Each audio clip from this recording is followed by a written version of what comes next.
So welcome to MCTV news కి స్వాగతం. నా పేరు వరుణ్. ముందుగా బులెటిన్లో హెడ్లైన్స్ చూద్దాం. మదనపల్లె మున్సిపల్ చైర్పర్సన్ వరమల మనోజ్ అధ్యక్షతన ముగిసిన సాధారణ సర్వసభ్య సమావేశం. ఒక అంశం మినహా అన్ని అంశాలకు ఆమోదం తెలిపిన కౌన్సిల్. నాటు తుపాకీలతో కాల్పులు జరిపిన వ్యక్తిని అరెస్ట్ చేసిన మదనపల్లె తాలూకా పోలీసులు. నాటు తుపాకీలు కలిగి ఉంటే అరెస్టు చేస్తామన్న డీఎస్పీ. మదనపల్లె మండలం వలసపల్లె పంచాయతీ నవోదయ కాలనీ గత ఆదివారం రాత్రి జరిగిన నాటు తుపాకీ కాల్పులో తాలూకా పోలీసులు అరెస్టు చేసి రిమాండ్కు తరలించినట్లు డీఎస్పీ ప్రసాద్ రెడ్డి తెలిపారు. నేడు మదనపల్లి తాలూకా పోలీస్ స్టేషన్ నందు విలేకరుల సమావేశం నిర్వహించారు.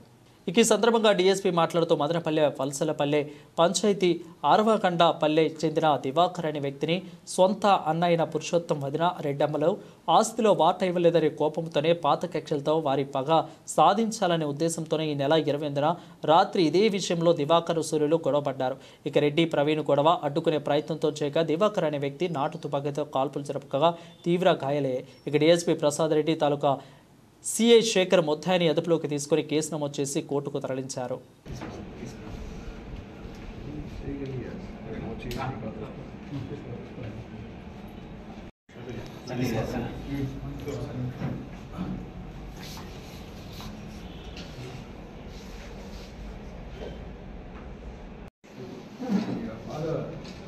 చూడండి సార్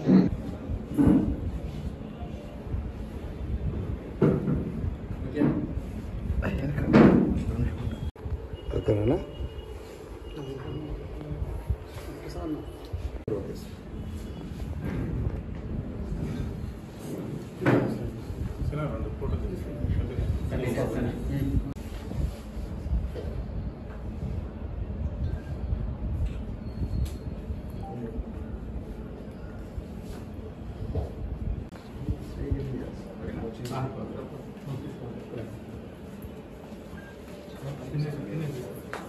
ఏడు 2024 తేదీ రాత్రి సుమారు 10 గంటల సమయంలో 10:30 గంటల సమయంలో వలసపల్లి పంచాయతీ నవోదయ కాలనీ వద్ద దివాకర్ అనే వ్యక్తి రెడ్డి ప్రవీణ్ను తుపాకీతో కాల్చాడనే విషయంలో మనకు ఫిర్యాదు ఇవ్వడం జరిగింది మదనపల్లి తాలూకా పోలీస్ స్టేషన్లో. ఆ ఫిర్యాదు మేరకు క్రైమ్ నంబర్ 365/2024 అండర్ సెక్షన్ 109 అంటే ఈ బిఎన్ఎస్ కొత్త యాక్ట్, ఇది పాతది 307 ఐపీసీ 1181 తర్వాత 25(1) ఆర్మ్స్ యాక్ట్ కింద కేసు నమోదు చేయడం జరిగింది. ఎవరైతే తుపాకీతో కాల్చారో దివాకరు, పురుషోత్తం ఇద్దరు అన్నదమ్ములు వీళ్ళిద్దరు. పురుషోత్తంకు 7 సంవత్సరాల కిందట రెడ్డమ్మ అనే ఆమెతో, తమ్మల్లపల్లికి చెందిన రెడ్డమ్మ అనే ఆమెతో వివాహం చేయడం జరిగింది. రెడ్డమ్మ యొక్క తల్లిదండ్రులు భారతీ గంగయ్య, ఈ రెడ్డమ్మ సోదరుడి రెడ్డి ప్రవీణ్. ఈ పురుషోత్తంకు ఈ తర్వాత దివాకర్కు చిన్న ఆస్తి విషయంలో డిస్ప్యూట్స్ ఉన్నాయి.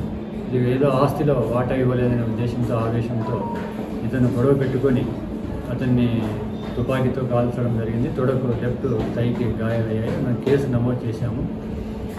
తర్వాత ఈ విషయాన్ని ప్రశ్నించిన ఆనంద్ అనే వ్యక్తిపై కూడా గొడవలతో దాడి చేయడం జరిగింది. అతనికి కూడా చిన్న గాయాలయ్యాయి. తర్వాత ఈ దినం మన ఎస్పీ గారి ఆదేశాల మేరకు మదనపల్లి తాలూకా ఇన్స్పెక్టర్ శేఖరు, రవి వాళ్ళ టీం అంతా కలిసి ఈరోజు 31వ తేదీ మదనపల్లి కుమార రోడ్డు కొత్తపల్లి వద్ద 9:30 AM దివాకర్ను అరెస్ట్ చేసి అతని వద్ద నుండి ఈ నేరంలో ఉపయోగించినటువంటి SBML నాటు తుపాకీని, నేరాన్ని ఉపయోగించినటువంటి మోటార్ సైకిల్ను స్వాధీనం చేసుకోవడం జరిగింది. తర్వాత ఆనంద్ను దాడి చేసినప్పుడు ఉపయోగించిన పొడవల్ని కూడా స్వాధీనం చేసుకోవడం జరిగింది. ఈరోజు అతన్ని కోర్టులో ప్రవేశపెడుతూ కొండ ప్రాంతాల కింద, కొండల ప్రాంతాల్లో అంటే వ్యవసాయం చేసేటువంటి కొంతమంది వ్యక్తులు ఈ వెపన్స్ సెక్యూర్ చేసి పెట్టుకున్నారు. లాంగ్ బ్యాక్ SBML అంటే పంట పొలాలకు వచ్చేటువంటి కొన్ని అడవి వైల్డ్ అనిమల్స్ను కాల్చేదానికి దానికి ఆ క్రమంలోనే ఇది తీసుకొచ్చారేమని కొంచెం మనం సస్పెక్ట్ చేస్తున్నాం. మదనపల్లె పురపాలక సంఘం అభివృద్ధికి మనమంతా కలిసి పనిచేయాలని మున్సిపల్ చైర్పర్సన్ వరపన మనోజ్ తెలియజేశారు. నేడు మదనపల్లె మున్సిపల్ కౌన్సిల్ హాల్ నందు సాధారణ సర్వసభ్య సమావేశం చైర్పర్సన్ అధ్యక్షతన జరిగింది. ఈ సమావేశంలో municipal commissioner Pramila, vice chairman Noor Azam, అదేవిధంగా కౌన్సిలర్లు, అధికారులు పాల్గొన్నారు. అజెండాలోని ఒక అంశాన్ని మినహాయిస్తూ మిగిలిన అంశాలను ఏకగ్రీవంగా ఆమోదించారు. మదనపల్లికి సంబంధించి గత 2 రోజులుగా చేస్తూ కంప్లీట్గా క్లీన్ చేస్తున్నాం. ఇంకెక్కడైనా వాటికి సంబంధించి ఏదైనా సమస్యలు ఉంటే క్లీనింగ్స్లో కావచ్చు, హాస్పిటల్కి సంబంధిత మన సచివాలయ వ్యవస్థ ఉంది, వాటి ద్వారా ఇది చేయొచ్చు. లేదు మనకి ఇంకా ఎక్కడైనా రిజల్ట్ కరెక్ట్గా లేదు అంటే మేము ఖచ్చితంగా మున్సిపాలిటీలో ఇక్కడ కమిషన్కి ఇది చేసేదాన్ని మళ్ళీ క్లియర్ చేయడం జరుగుతుంది. అంతేకాకుండా బాధలకు సంబంధించి కూడా కంప్లీట్గా క్లియర్ చేస్తాం. ప్రతి సంవత్సరం క్లియర్ చేస్తూ ప్రజలకు ఎలాంటి అడ్డువ్యాధి కాకుండా సీజనల్ డిసీజెస్ లేకుండా చూసుకోవడం మన బాధ్యత కాబట్టి అవి క్లియర్ చేయడం జరుగుతుంది. అంతేకాకుండా ఫాగింగ్ ఏదైనా స్ప్రేయింగ్ అంతా ఎప్పటికప్పుడు క్లియర్ చేస్తూ పోతున్నాం. దానివల్ల మనకి ఎక్కడ కానీ డయేరియాకి సంబంధించి కానీ ఎలాంటి కేసెస్ నమోదు అవ్వలేదు. కాకపోతే సీజనల్ డిసీజెస్ మనకి మస్కిటోస్ ఎక్కువ ఉంటాయి కాబట్టి ఎక్కడైనా మనకు సంబంధించి ఎక్కడైనా వాటర్ శానిటేషన్ కానీ శానిటేషన్లో ఏదైనా ప్రాబ్లం ఉంటే ఖచ్చితంగా కౌన్సిలర్లు సంబంధిత వార్డులో ఒకసారి విజిట్ చేసి ప్రజల యొక్క సమస్యలు ఏమైనా ఉంటాయి వాటిని నోట్ చేసుకొని కౌన్సిలర్ దృష్టికి తీసుకొస్తే వాటిని కూడా క్లియర్ చేసి ప్రజలకి ఎప్పటికప్పుడు వాళ్ళకి ఏ సమస్యను క్లియర్ చేసే దిశగా మనం అందరూ నడుచుకోవాలి. కాబట్టి ప్రతి ఒక్కరు బాధ్యత తీసుకొని వాటిలో విజిట్ చేస్తుంటే కోరుకుంటూ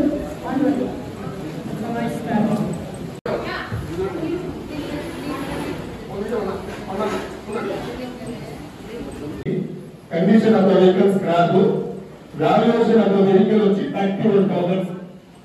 అంటే మీరు ఒకసారి గమనించండి, ఈ వెహికల్ కాల్చబడింది, దీని మీద ఎఫ్ఐఆర్ ఉంది, దీని మీద ఇన్సూరెన్స్ ఉంది, అవంతా క్లైమ్ అయింది మేడం. ఏసీ మామూలుగా 25 నుంచి 30 లక్షలు అవుతుంది మేడం. 25 నుంచి 30 లక్షలు అవుతుంది మేడం. అటువంటిది 0.1% అంటే 31,000 ఈ బిజినెస్ చేయాలంటే ప్రజల సొత్తు మనం ఎంతో పోయి అన్యాయ బాధ్యత. అదే కాకుండా ఈ సరంత పాయింట్ ఉంచబడిన సమాధానం ఇవ్వగలరు. ఇది అంశం నెంబర్ 7 మేడం. పాత అది ఆల్రెడీ అయిపోయిందా లేదంటే ఇప్పుడు కండక్ట్ చేస్తారా అయితే మేడం ఇది ఏమవుతుంది? 7వ అంశం 10వ అంశం డిసైడ్ అవుతాను సార్ నేను. అందరికీ నమస్కారం. సగటు కంప్లైంట్ వచ్చి కనెక్ట్ చేస్తామంటే ఇంతకుముందు ఆల్రెడీ సంవత్సరంలో మనం పెట్టున్నాం. అది అయిపోయిన తర్వాత నోటిఫికేషన్ పేపర్ నోటిఫికేషన్ ఇచ్చిన తర్వాత ఆప్షన్కి వచ్చి 30 రూపీస్ నుంచి ఆప్షన్ చేయడం జరిగింది. అందులో 30 పార్టిసిపేట్ చేశారు. 37 రూపీస్ పర్ కేజీ పాట పాడి తీసుకున్నాను. అది ఇప్పుడు కాస్ట్ అప్లోడ్ పెట్టారు. అంటే ఈ రోజు రేట్ మనం ఎప్పుడైనా పెట్టా ఒకటే పెట్టినారు. ప్రెసెంట్ రేట్ 35 ఉందా?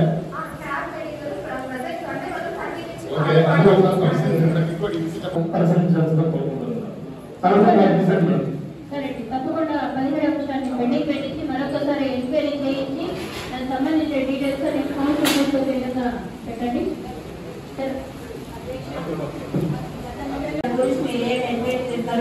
ఇప్పుడు కూడా మేము మళ్ళీ డబ్బులు ఏమన్నా మా దృష్టికి తీసుకురండి అది అసలు మేమైతే చెప్తాము. వాటర్ నీళ్ళు ప్రజలకు వదిలే నీళ్ళలో కాలువ నీళ్ళు కలుస్తున్నాయని చెప్తాము.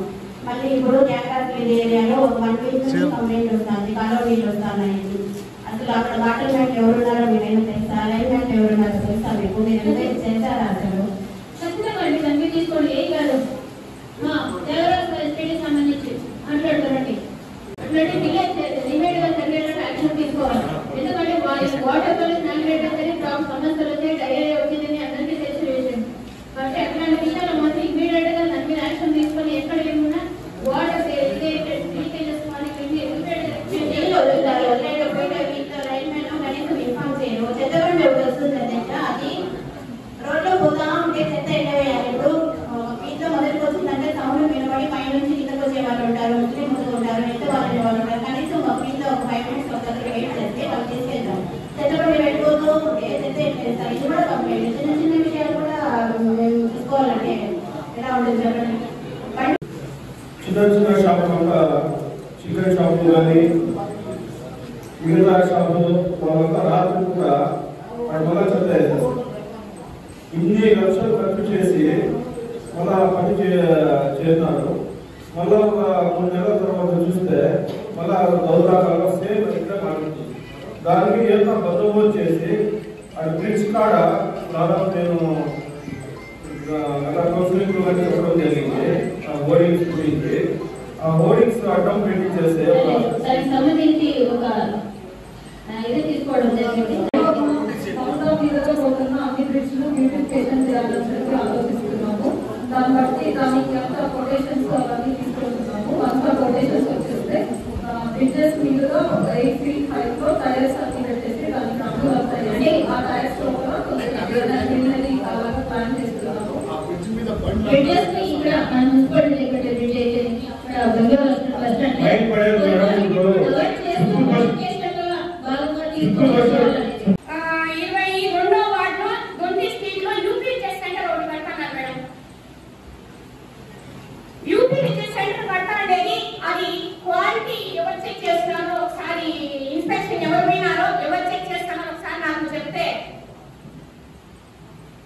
ఇంజనీరింగ్ సెక్షన్ వాళ్ళు అక్కడ వాడుతున్న మెటీరియల్ బాగుంది, ఈ బిల్డింగ్ స్ట్రాంగ్ గా ఉందని చెప్పి ఎవరు చెప్పినారు? మీ దగ్గర ఏమైనా అప్రూవల్స్ ఉంటే, సర్టిఫికేట్స్ ఏమైనా ఉంటే నాకు చూపించాలి. ఒకటి శాంపుల్ మేము కలెక్ట్ చేసినాము, బయట పెట్టాలని మీకు కానీ చూపిస్తాను. ఇప్పుడే కావాలంటే క్వాలిటీ అనేది సరిగ్గా మెయింటైన్ చేయడం లేదు. ఇలాంటి నాణ్యతను ఏమి మా దగ్గర ఆమోదం తీసుకుంటారు. రేపు ఏమైనా చర్యలు అయినప్పుడు దానికి బాధ్యత ఎవరు వహిస్తారు? మీరే కావాలంటే ఎవరైనా టెస్ట్ చేసుకోవచ్చు, లేకపోతే ఇదే మేము ల్యాబ్ కావాలని కూడా పంపిస్తాం. ఎవరు క్వాలిటీ లెటర్ చేస్తారా? ఎవరు చెక్ చేస్తున్నారు? ఎన్నిసార్లు మీరు చెక్ చేసినారు? మీరు యూపీ టెస్ట్ పట్టాలి ఎన్నిసార్లు పోయినారు? మా దృష్టికి ఏ సార్లు మీరు చెప్పినారు దేనికి క్వాలిటీ బాగుందని చెప్పి? కాంట్రాక్టర్ వర్క్ టేకప్ చేయడం లేదు, పూర్తిగా ఆపేస్తున్నారు. మేము చాలా నోటీసులు కూడా ఇచ్చున్నాము. కానీ క్లాస్ క్లీన్ చేయకుండా అలాగే ఉంచడం వల్ల కొంచెం దెబ్బతింటుంది.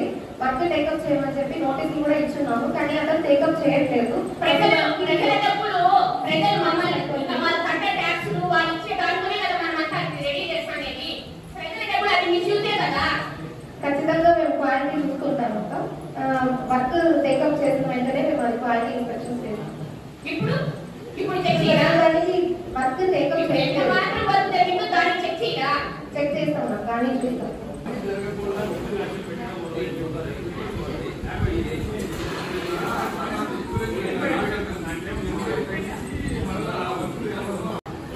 గౌరవ సభ్యులందరి తరఫున అన్ని అంశాలను ఆమోదం తెలియజేయడం జరుగుతున్నది.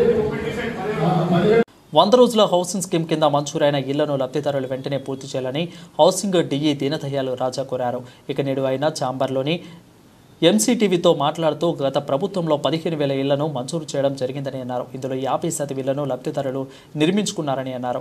కానీ ఇంకా 50% లబ్ధిదారులు నిర్మించుకోలేదని చెప్పారు. ప్రస్తుత ప్రభుత్వం ప్రవేశపెట్టిన 100 రోజుల హౌసింగ్ స్కీమ్ను లబ్ధిదారులు సద్వినియోగం చేసుకుని ఇళ్లను నిర్మించుకోవాలని కోరారు. గత 3 సంవత్సరాల నుంచి మంజూరైన ఇండ్లన్నీ కూడా 15,266 గృహాలు మంజూరు చేయడం జరిగింది, 4 మండలాలకు కలిపి. అందులో ఇంకా ప్రారంభించినవి 164 ఉన్నాయి. బీబీఎల్ స్టేజ్లో 829 ఉన్నాయి. బిఎల్ అంటే బేస్మెంట్ నిర్మాణం పూర్తి చేసిన 4,600 ఉన్నాయి. గోడల నిర్మాణం పూర్తి చేసినవి 1,418 ఉన్నాయి. మోల్డింగ్ పూర్తి చేసినవి 623 ఉన్నాయి. కంప్లీషన్ అయ్యి పూర్తి బిల్లులు చెల్లించినవి 7,468 ఉన్నాయి. అంటే మనకు ఇచ్చిన ఇళ్లలో 50% కంప్లీట్ చేయడం జరిగింది. ఇప్పుడు గవర్నమెంట్ 100 days ప్రోగ్రాం పెట్టి టార్గెట్ ఫిక్స్ చేసి ఇప్పుడున్న గోడల నిర్మాణంలో ఉన్నవి, మోల్డింగ్ వేసినవి ప్లస్ బిఎల్లో ఉన్న వాటిని మాకు 100 daysలో టార్గెట్ ఫిక్స్ చేసి ఇవన్నీ కూడా ఈ 100 రోజుల లోపల పూర్తి చేయవాలని డిసెంబర్ 24 లోపల వీళ్ళందరికీ బిల్లులు చెల్లింపాలనే ఉద్దేశంతో స్పెషల్ డ్రైవ్ పెట్టడం జరిగింది. అందులో భాగంగా గౌరవనీయులైన జిల్లా కలెక్టర్ గారు ప్రతి లేఅవుట్కు ఒక స్పెషల్ ఆఫీసర్ను 100 ఇళ్లకు పైన లేఅవుట్ అన్నింటికి కూడా ఒక స్పెషల్ ఆఫీసర్ను మండల్ లెవెల్ గెజిటెడ్ ఆఫీసర్ను నియమించడం జరిగింది. రూరల్ అర్బన్లో 100 పైన ఉన్నవి దాదాపు 16-17 లేఅవుట్లకు 16-17 మంది లేఅవుట్ స్పెషల్ ఆఫీసర్ను నియమించడం జరిగింది. వాళ్ళు అక్కడున్న ఇంజనీరింగ్ అసిస్టెంట్లు కానీ వార్డ్ కమ్యూనిటీ సెక్రటరీ ప్లస్ అక్కడున్న సచివాలయం సిబ్బందిని అంతా కూడా ఇన్వాల్వ్ చేసి లబ్ధిదారులకు ఎలాంటి సమస్యలు ఉన్నాయి, వాళ్ళు ఫైనాన్షియల్గా ప్రాబ్లం ఉంటే డ్వాక్రా తరఫున లోన్ కానీ, లేదు మెటీరియల్ ప్రాబ్లం ఉంటే మెటీరియల్ ప్రొక్యూర్మెంట్ కానీ, శాండ్ ప్రాబ్లం ఉంటే శాండ్ ప్రాబ్లం కానీ, ఇవన్నీ కూడా వాళ్ళు బెనిఫిషరీ వైజ్ ఈ గత 15 రోజుల నుంచి కలెక్టర్గా గవర్నర్ జిల్లా కలెక్టర్ జాయిన్ అయిన నుంచి మాకు ఒక ప్రొఫార్మా పెట్టి బెనిఫిషరీ వైజ్ సర్వే చేయించడం జరిగింది. అందులో వాళ్ళ యొక్క సమస్యలన్నీ కూడా దాంట్లో మేము క్రోడీకరించి జిల్లా ఆఫీస్కి పంపడం జరిగింది. అందులో భాగంగా గత 3 రోజుల క్రిందట గవర్నర్ జిల్లా కలెక్టర్ గారు ఈ లేఅవుట్ స్పెషల్ ఆఫీసర్స్ను మరియు పంచాయతీ సెక్రటరీ స్పెషల్ ఆఫీసర్ను నియమించడం జరిగింది.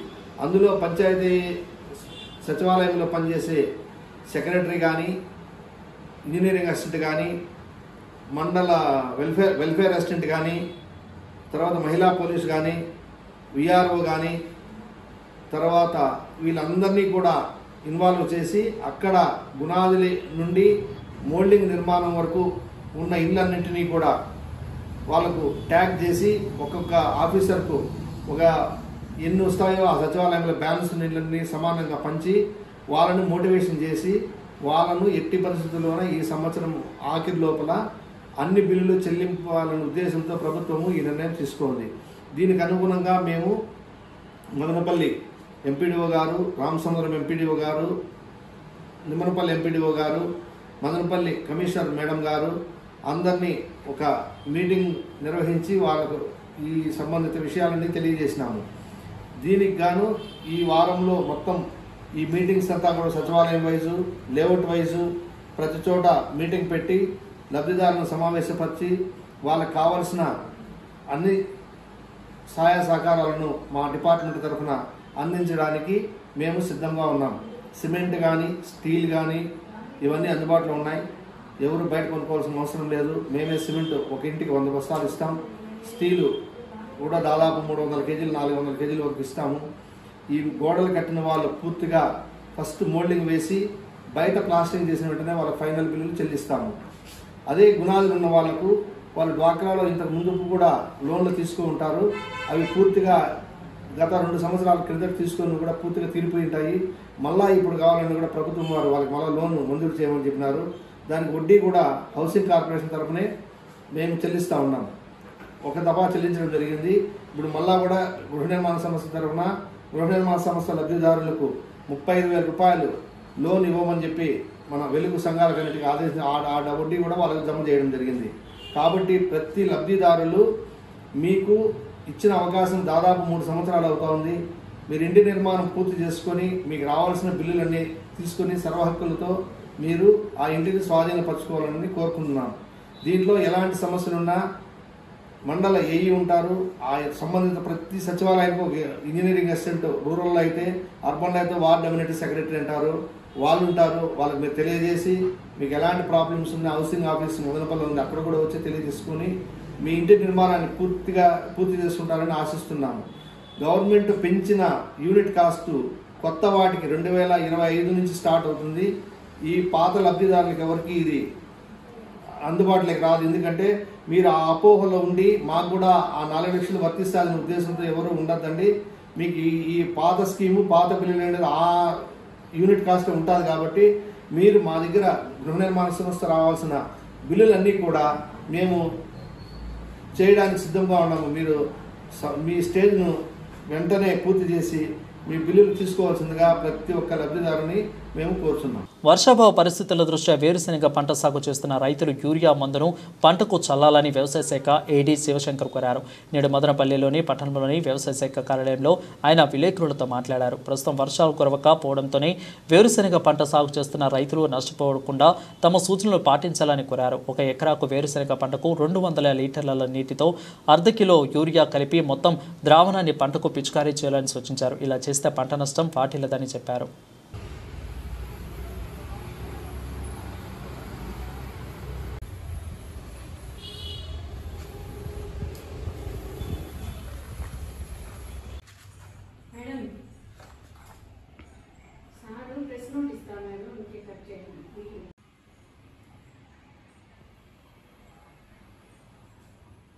చెప్తారా సీజనల్ అయితే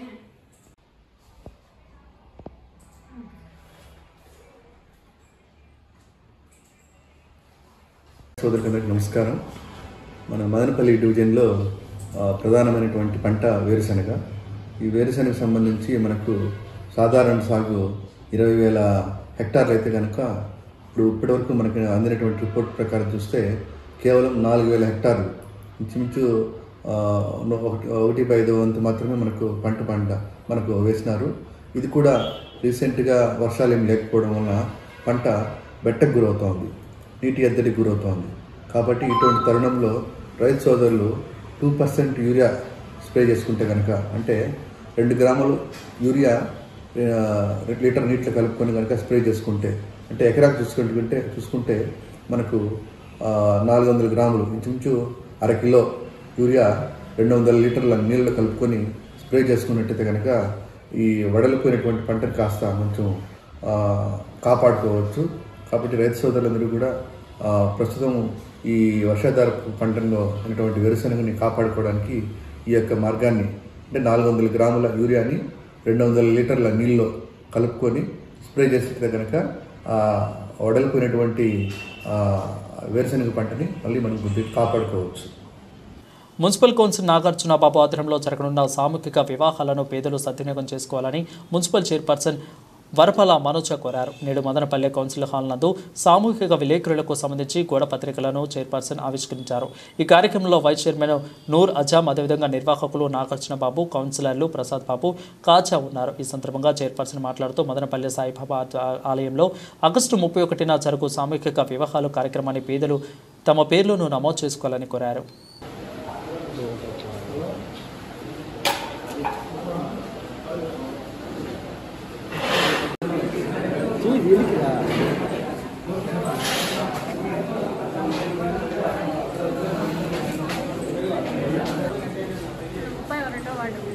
కౌన్సిలర్ నాగార్జున అంటే గాంధీ అనిపించుకుంటాం అన్న ప్రతి సంవత్సరం 2 years నుండి ప్రతి 2 ఏళ్ళకు ఒకసారి సామూహిక వివాహాలు జరిపించడం హిందూయిజంలో ఎవరైతే పేదవాళ్ళు ఉంటారో వాళ్ళకి సంబంధించి వివాహానికి సంబంధించి తాలిబొట్టు కావచ్చు, మెట్టలు, బట్టలు, వాళ్ళ ఎందుకంటే ఎవరైతే వస్తారో వాళ్ళకి సంబంధించిన 50 మందికి భోజనాలు అరేంజ్ చేస్తూ చుట్టుపక్కల ప్రాంతాలు ఎవరైనా దీన్ని సద్వినియోగం చేసుకుని పెళ్లి మంచి రోజులు మంచి శుభకార్యాలుగా హిందూయిజంలో మనం పెళ్ళి అనేది అతి ప్రాముఖ్యత కలిపి చూసుకునేది. దీన్ని మంచి అవకాశాన్ని ప్రజలందరూ సద్వినియోగం చేసుకుని ఎవరైతే ఉంటారో ఈ పేదవారు ఉంటారో వాళ్ళకందరికీ ఒక మంచి ఆలోచనతో సహాయం చేయాలని వృత్తాంతం ముందుకొచ్చి చేయడం జరుగుతుంది. కాబట్టి ఈ అవకాశాన్ని ప్రజలను సద్వినియోగం చేసుకోవాలని కోరుతున్నాను. శుభవార్త. మదనపల్లిలో ఆగస్టు 31వ తేదీన సాయిబాబా అందరం హనుమా వీధిలో మా తండ్రి గారి జ్ఞాపకార్థం ఉచిత సామూహిక వివాహాలు జరపబడును.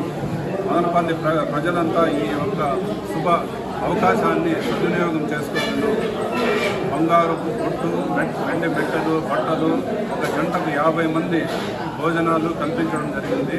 ప్రతి ఒక్కరూ ఈ అవకాశాన్ని ఉపయోగించుకోవాలని కోరుకుంటున్నాం. రాష్ట్ర వ్యాప్తంగా రైతాంగం పండించే అన్ని రకాల పంటలకు గిట్టుబాటు ధరలు కల్పించి రైతాంగాన్ని ఆదుకోవాలని ఏపీ రైతు సంఘం రాష్ట్ర అధ్యక్షులు ఈశ్వరయ్య డిమాండ్ చేశారు. బుధవారం 3వ రోజు మదనపల్లి పట్టణంలోని ఓ ప్రైవేటు ఫంక్షన్ హాల్లో ఏపీ రైతు సంఘం రాష్ట్ర స్థాయి సమావేశం నిర్వహించారు. ఈ కార్యక్రమంలో ఏపీ రైతు సంఘం రాష్ట్ర ప్రధాన కార్యదర్శి కేవీపీ ప్రసాద్, ఆఫీసర్ బెరత్స్ జరగన్నాథం, అదేవిధంగా రామచంద్రయ్య, కాటమయ్య, రామనాయుడు, మల్లికార్జున, అప్పుల నాయుడు, అదేవిధంగా జలమయ్య, ప్రజానాట్య మండలి రాష్ట్ర కార్యదర్శి చిన్నం పెంచలయ్య, సిపిఐ జిల్లా కార్యదర్శి పిఎల్ నరసింహులు, సహాయక కార్యదర్శి మహేష్, రైతు సంఘం జిల్లా కార్యదర్శి వంగిమల్ల రంగారెడ్డి, జిల్లా కార్యవర్గ సభ్యులు కృష్ణప్ప, సాంబశివ, అదేవిధంగా సిపిఐ మదనపల్లి నియోజకవర్గ కార్యదర్శి మురళీ తదితరులు పాల్గొన్నారు. ఈ సందర్భంగా ఈశ్వరయ్య మాట్లాడుతూ రైతాంగ సమస్యలపై మరియు కేంద్ర రాష్ట్ర ప్రభుత్వాలు అవలంబిస్తున్న రైతాంగ వ్యతిరేక విధానాలపై 3 రోజుల పాటు చర్చలు జరిగాయని అన్నారు. కేంద్రంలోని నరేంద్ర మోడీ ప్రభుత్వం అధికారంలోకి వచ్చిన తర్వాత 3 నెలల వ్యవసాయ చట్టాలతో పాటు కేంద్రంలో విద్యుత్ బిల్లులు తెచ్చి రైతాంగానికి తీవ్ర నష్టం చేశారని ఆరోపించారు. బిల్లులు అమలు అయితే వ్యవసాయం మొత్తం కార్పొరేట్ వయం అయిపోతుందని అన్నారు. నల్ల చట్టాలకు వ్యతిరేకంగా దేశవ్యాప్తంగా పెద్ద ఎత్తున రైతాంగ పోరాటాలు చేశారు. ఇక ప్రధాని మోదీ రైతాంగానికి క్షమాపణలు చెప్పి రైతాంగ సమస్యలు పరిష్కరిస్తామని చెప్పి నేటికి అమలు చేయలేదని ఆరోపించారు. రైతాంగ సమస్యల పరిష్కారం కొత్తకి తాము ఉద్యమిస్తామని చెప్పారు. ఆగస్టు 5వ తారీఖున అన్ని జిల్లాల్లో కలెక్టరేట్లకి మెమోరాండాలు ఇచ్చి ఈ అంశాన్ని ప్రభుత్వం మీద ఒత్తిడి తీసుకొచ్చి తక్షణం ప్రభుత్వం ఈ రాష్ట్రంలో ఉండేటువంటి రాజకీయ పార్టీలు, రైతు సంఘాలు, నీటిపారుదల రంగ నిపుణులు వీళ్ళందరితో కూడా సమావేశం నిర్వహించి ఒక నివేదికను తయారు చేసి బచావత్ బ్రిజేష్ కుమార్ ట్రిబ్యునల్కి ఇవ్వాలి, కేంద్ర ప్రభుత్వానికి ఇవ్వాలని చెప్పి డిమాండ్ చేస్తున్నాం. దీనితో పాటు ఇవాళ ఆగస్టు 9వ తారీఖున పెద్ద ఎత్తున దేశవ్యాప్తంగా రైతు సంఘాల సమన్వయ సమితి ఇచ్చినటువంటి పిలుపులో ఒక భాగంగా ఇవాళ ఈ నల్ల చట్టాల ప్రమేయంతో కార్పొరేట్లకి వ్యవసాయం కట్టబెట్టేటువంటి పరిస్థితి చేస్తున్నారు. కార్పొరేట్ దోపిడికి మరి వ్యవసాయ రంగం పునారెళ్ళిపోతూ ఉంది. రైతుల ఆత్మహత్యలు పరంపరగా కొనసాగుతూ ఉన్నాయి. ఈ నేపథ్యంలో క్విట్ కార్పొరేట్స్ అనేటువంటి నినాదంతో ఆగస్టు 9వ తారీఖున మరి ఉద్యమాన్ని శ్రీకారం చుట్టబోతున్నాం కేంద్ర స్థాయిలో, జాతీయ స్థాయిలో. కాబట్టి ఆ అంశాన్ని కూడా దృష్టిలో పెట్టుకొని భవిష్యత్తులో మరింత కార్యాచరణ, ఈ రాష్ట్రంలో ఉండేటువంటి నీటి పారుదల హక్కుల్ని కాపాడుకునేటువంటి పద్ధతుల్లో భవిష్యత్ కార్యాచరణ ఉండబోతా ఉంది. రాష్ట్ర వ్యాప్తంగా ఉండేటువంటి రైతులు ఈ ఉద్యమ పిలుపును అందుకొని భాగస్వామ్యులు కావాలని చెప్పి ఈ సందర్భంగా విజ్ఞప్తి చేస్తా ఉన్నాం. వాల్మీకిపురం పడమర పొలిమేర ధర్మపదం శ్రీ కార్యసిద్ధి అభయానంజనేయ స్వామి సమూహక దేవాలయంలో అడికృతిక సందర్భంగా మంగళవారం రాత్రి శ్రీ సుబ్రహ్మణ్య స్వామి వారి కళ్యాణ మహోత్సవం అత్యంత వైభవంగా జరిగింది. షిరిడి సాయి సాలిగ్రామ తిరునారాయణ ధార్మిక సేవా ట్రస్ట్ వ్యవస్థాపకులు సాలిగ్రామ శ్రీనివాసాచార్యులు, అర్చకులు అభిరామ్ స్వామి, అదేవిధంగా అనిల్ స్వామి, భాషుకాచార్యులు శాస్త్రోక్తంగా శ్రీ వల్లి దేవసేన సమేత సుబ్రహ్మణ్య స్వామి కళ్యాణ నిర్వహించారు. ఇక ఉత్సవ మూర్తులను ఆలయంలోకి కళ్యాణ మండపంలోని ప్రత్యేకంగా అలంకరించి మంగళ వాయిద్యాల నడుమ భక్తి శ్రద్ధలతో బాసికంగా ధారణ, అదేవిధంగా యజ్ఞోపవితం, మాంగళ్య ధారణ, తలంబ్రాలు, ఎదురోళ్లకు అదేవిధంగా ఉత్సవాలను జరిపించారు. మంగళవారం రాత్రి 10 గంటల నుంచి సుబ్రహ్మణ్య స్వామికి అభిషేకాలు చేసి పవలింపు సేవలు నిర్వహించారు. ఆలయాన్ని పూలు, విద్యుత్ దీపాలతో ప్రత్యేకంగా అలంకరించారు.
బులెటిన్ ముగించే ముందు మరొకసారి హెడ్లైన్ చూద్దాం.